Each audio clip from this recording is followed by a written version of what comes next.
یہ مال کتنی خطرناک چیز ہے،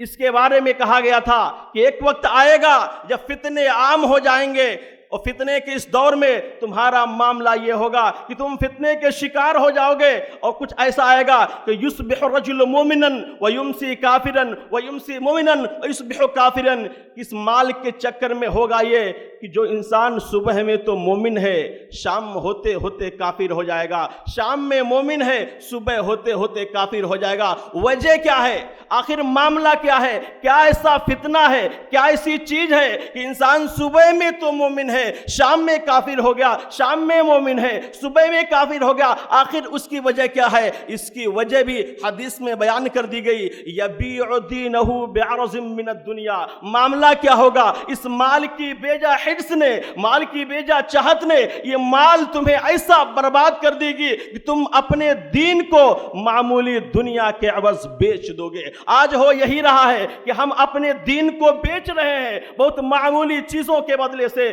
گھٹیا چیزوں کے ذریعے سے، دنیاوی چیزوں کے ذریعے سے ہم اپنے دین کو بیچ رہے ہیں۔ صبح ہوتے ہوتے ہم اپنے ایمان کو پختہ کرتے ہیں، لیکن جب کاروبار میں نکل جاتے ہیں، صبح 10 بجے جب نکلتے ہیں اپنے کاروبار کے لیے، اپنے بزنس کے لیے، تو پھر یہ نہیں دیکھتے اسلام نے اس کو حرام قرار دیا، اسلام نے اس کو غلط قرار دیا، یہ غلط، یہ اس کو ناپ تول میں کمی کرنا یہ غلط ہے،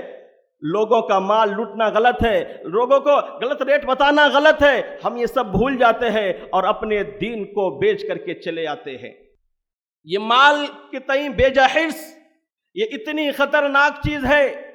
کہ یہ چیز ہمارے ایمان کو ایسا برباد کر دیتی ہے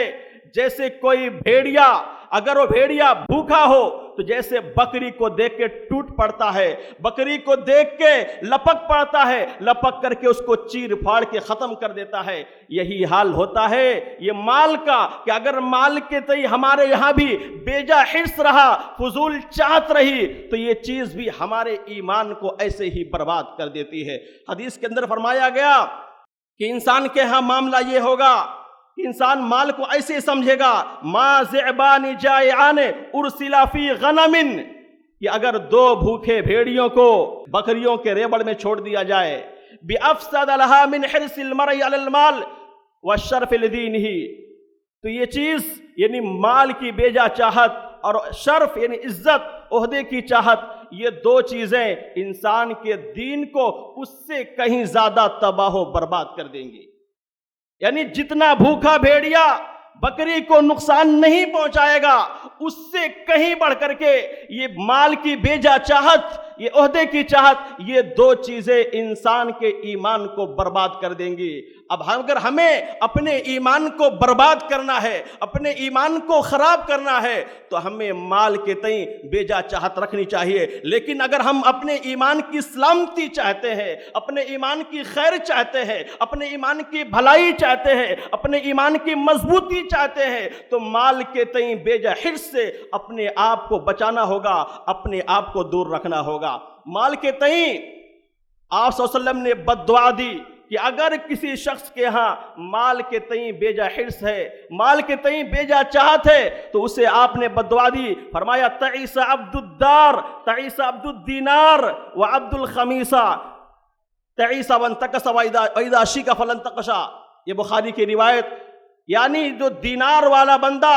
درہم والا بندہ، یہ کپڑے والا بندہ جو صرف دینار کے پیچھے پڑا ہوا ہے، درہم کے پیچھے پڑا ہوا ہے، یہ چیز نے اس کو برباد کر دیا۔ ایسے کے بارے میں بد دعا دیا کہ تعیسہ آدمی برباد ہو جائے، وانتقصا ہلاک ہو جائے، پسو پشت ہو جائے، وَإِذَا شِيكَ فَلَنْتَقَشَا، ایسے آدمی کو اگر کانٹا چبھ جائے تو کانٹا کبھی نہ نکلے۔ معلوم کیا ہوا؟ کانٹا چبھ جائے تو کانٹا نہ نکلے، یعنی ایسے آدمی کو کبھی مصیبت آئے، کبھی مصیبت ختم نہ ہو، پریشانی آئے پریشانی ختم نہ ہو، دشواری آئے دشواری میں پڑے رہے لیکن مصیبت سے نہ نکلے، تو آپ صلی اللہ علیہ وسلم نے ایسے آدمی کے لیے بد دعا دی۔ اگر ہم بد دعا کا شکار ہونا چاہتے ہیں تو ہمیں بھی مال کے پیچھے پڑ جانا چاہیے، لیکن ہم اگر بد دعا سے بچنا چاہتے ہیں، مصیبت پڑنے پر مصیبت سے بچنا چاہتے ہیں، اس سے نکلنا چاہتے ہیں، تو ہمیں مال کے تئیں بیجا حرص سے اپنے آپ کو بچانا ہوگا۔